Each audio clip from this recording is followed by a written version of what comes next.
تاریخ میں کچھ ایسی داستانیں ہیں جو صرف ماضی کا حصہ نہیں بلکہ آج بھی ہمارے لیے ایک زندہ سبق ہے۔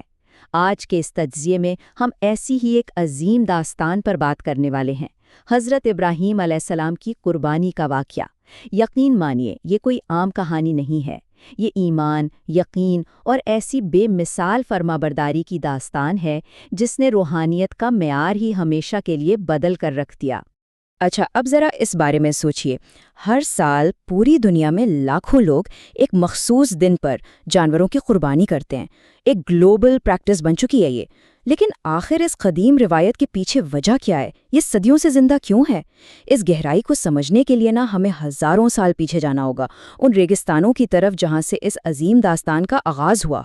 اس داستان کی جو بنیاد ہے وہ دراصل ایک عظیم آزمائش پر رکھی گئی ہے، جیسا کہ قرآن میں واضح طور پر فرمایا گیا ہے۔ یقیناً یہ ایک کھلی آزمائش تھی۔ یہاں یہ لفظ آزمائش بہت گہرائی رکھتا ہے۔ یہ صرف کسی ایک حکم کو ماننے کی بات نہیں تھی، بلکہ خالق کائنات پر مکمل بھروسہ اور سچی عقیدت کا سب سے بڑا امتحان تھا۔ تو شروعات کرتے ہیں اس پہلے حصے سے جہاں اس امتحان کا آغاز ایک سوچے سمجھے سچا الہی خواب سے ہوتا ہے، ایک ایسا خواب جس نے سچ میں تاریخ کا رخ ہی موڑ دیا۔ ہم جانتے ہیں کہ اسلامی عقائد میں انبیاء کے خواب کوئی معمولی خواب نہیں ہوتے، وہ اللہ کی طرف سے سچے احکامات ہوتے ہیں۔ تو جب حضرت ابراہیم علیہ السلام نے خواب دیکھا کہ وہ اپنے بیٹے کو ذبح کر رہے ہیں تو انہوں نے فوراً اس آسمانی اشارے کو سمجھ لیا۔ اور سوچئے، جب انہوں نے یہ بات اپنے بیٹے حضرت اسماعیل علیہ السلام کو بتائی تو آگے سے جواب کیا ملا؟ بیٹا بھی تو عام نہیں تھا نا۔ انہوں نے انتہائی اطمینان سے جواب دیا کہ اللہ نے جو حکم دیا ہے اس پر عمل کیا جائے۔ یہ لمحہ واقعی انسانی سوچ کی حدوں سے کہیں آگے کی بات ہے۔ لیکن سوال یہ پیدا ہوتا ہے کہ اس حکم کا اصل مقصد آخر تھا کیا؟ چلیے ایمان کے اس عظیم امتحان کی تھوڑی اور گہرائی میں اترتے ہیں۔ اب یہاں جو بات سب سے زیادہ دلچسپ ہے وہ یہ ہے کہ اکثر لوگ اس واقعے کو تھوڑا غلط سمجھ لیتے ہیں۔ عام طور پر یہ تصور کیا جاتا ہے کہ شاید یہ کسی باپ سے اس کے بیٹے کی محبت چھین لینے کا حکم تھا، لیکن حقیقت اس سے بالکل الگ ہے۔ اصل میں یہ امتحان محبت کو ختم کرنے کا نہیں بلکہ ترجیح طے کرنے کا تھا۔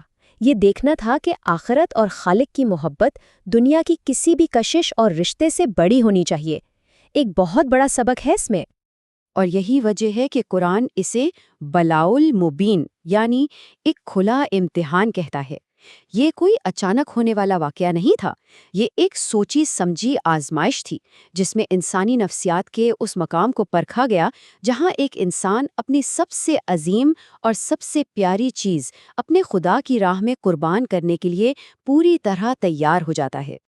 اور دیکھیے، اس امتحان میں صرف باپ کا ہی نہیں بلکہ بیٹے کا کردار بھی اتنا ہی اہم ہے۔ حضرت اسماعیل کی عمر اس وقت کم سن تھی، چھوٹی عمر تھی، لیکن ان کی روحانی بالغ پن کمال کی تھی۔ ان کا جواب ظاہر کرتا ہے کہ ان میں اللہ پر مکمل بھروسہ، والدین کی بے پناہ عزت اور انتہائی دباؤ میں بھی صبر کرنے کا حوصلہ موجود تھا۔ خوف کے اس لمحے میں ان کا اطمینان، یہ اس بات کا ثبوت ہے کہ سچا ایمان مصیبتوں کا سامنا گھبراہٹ سے نہیں بلکہ حوصلے اور امید سے کرتا ہے۔ اب کہانی تسلیم و رضا کے اس لمحے پر پہنچتی ہے جہاں جذبات اپنے بالکل عروج پر ہیں۔ سوچئے، ایک باپ اور ایک بیٹا دونوں اس عمل کے لیے تیار ہیں جس کا خیال بھی کسی عام انسان کو ہلا کر رکھ دے۔ تفاصیل میں ہمیں اس واقعے کی ایک بے حد جذباتی تفصیل ملتی ہے۔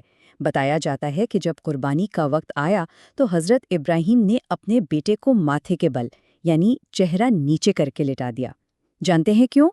اس کی وجہ یہ تھی کہ قربانی کرتے وقت ان کی نظر کہیں اپنے بیٹے کی معصوم آنکھوں سے نہ ٹکرا جائے اور باپ کی ممتا اس عظیم فرض کی ادائیگی میں رکاوٹ نہ بن جائے۔ واقعی یہ ایک تفصیل اس پورے واقعے کی شدت کو کئی گنا بڑھا دیتی ہے۔ اور بس یہی وہ لمحہ تھا جہاں دونوں نے خود کو مکمل طور پر اللہ کی رضا کے آگے تسلیم کر لیا۔ ایک طرف ابراہیم علیہ السلام تھے جو خدا کے حکم کی تکمیل کر رہے تھے، اور دوسری طرف اسماعیل علیہ السلام جو اللہ اور اپنے والد دونوں کی اطاعت میں اپنا سر جھکائے ہوئے تھے۔ تاریخ انسانی میں بندگی اور فرمانبرداری کا اس سے اونچا مقام شاید ہی کوئی ہو۔ لیکن جانتے ہیں، اس سخت ترین منزل کا انجام اس سے بھی زیادہ روح پرور تھا۔ آئیے اب اس عظیم قربانی کے اس حصے کی طرف چلتے ہیں جس نے قیامت تک کے لیے اس روایت کو مقدس بنا دیا۔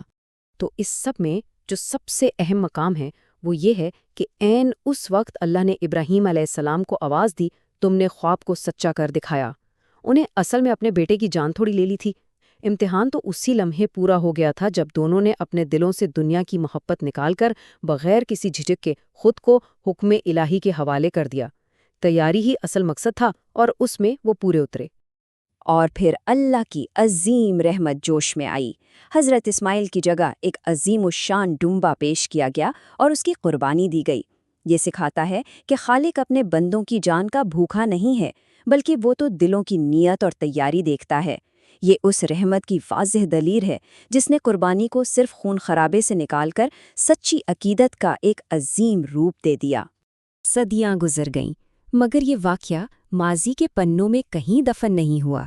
آئیے دیکھتے ہیں کہ اس عظیم قربانی نے عید الاضحیٰ کی کیسی زندہ میراث کو جنم دیا جو آج بھی ہماری زندگی کا اتنا اہم حصہ ہے۔ چلیے ذرا اس سلسلے کو آگے بڑھتے ہوئے دیکھتے ہیں۔ ایک قدیم دور کے خواب سے شروع ہونے والا یہ واقعہ تسلیم و رضا کی اس منزل سے گزرا جہاں رحمت نے قربانی کی جگہ لے لی۔ پھر آئی 7ویں صدی، جہاں پیغمبر اسلام صلی اللہ علیہ وسلم نے اسے ایک مستقل سنت کا درجہ دے دیا، اور وہی سلسلہ چلتے چلتے آج کی ہماری جدید عید الاضحیٰ تک جا پہنچا ہے۔ یہ وقت کا ایک ایسا بہترین تسلسل ہے جو آج تک نہیں ٹوٹا۔ حدیث کی روشنی میں ہمیں ملتا ہے کہ نبی کریم صلی اللہ علیہ وسلم نے خود اپنے ہاتھوں سے 2 مینڈھے قربان کیے، بسم اللہ پڑھی اور اللہ اکبر کہا۔ ان کے اس عمل نے یہ بات ہمیشہ کے لیے طے کر دی کہ قربانی کوئی محض رسمی یا ثقافتی تہوار نہیں ہے، بلکہ یہ حضرت ابراہیم کی یاد میں منایا جانے والا وہ مقدس عمل ہے جو اصل میں شکر گزاری اور فرما برداری کا اظہار ہے۔ آخر میں اس حصے کی طرف آتے ہیں جو ہم سب کے لیے سب سے اہم ہے، یعنی اس جدید دور میں ہمارے لیے سبق۔ سوال یہ پیدا ہوتا ہے کہ آج کے اس تیز ترین دور میں رہتے ہوئے اس قدیم کہانی سے ہمیں اپنی عملی زندگی کے لیے کیا سیکھنے کو ملتا ہے؟ دیکھیے، قرآن اس بنیادی نقطے کو بالکل واضح کر دیتا ہے۔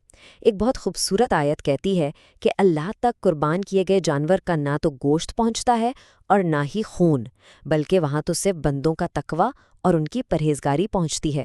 یہاں بات صرف ظاہری دکھاوے کی نہیں ہو رہی، بلکہ دل کے سچے ارادے اور نیت کے خلوص کی ہے۔ اگر قربانی میں دکھاوا شامل ہو جائے اور روحانیت غائب ہو تو پھر وہ صرف ایک ظاہری رسم بن کر رہ جاتی ہے۔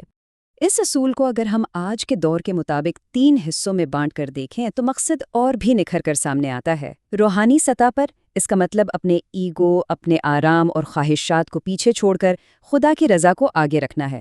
سماجی سطح پر اس کا تعلق ہمدردی سے ہے، یعنی اپنا مال غریبوں، رشتہ داروں اور پڑوسیوں کے ساتھ کھلے دل سے بانٹنا۔ اور اگر اخلاقی سطح پر دیکھیں تو یہ زندگی میں صبر، سچائی اور ایک بہترین نظم و ضبط پیدا کرنے کا نام ہے۔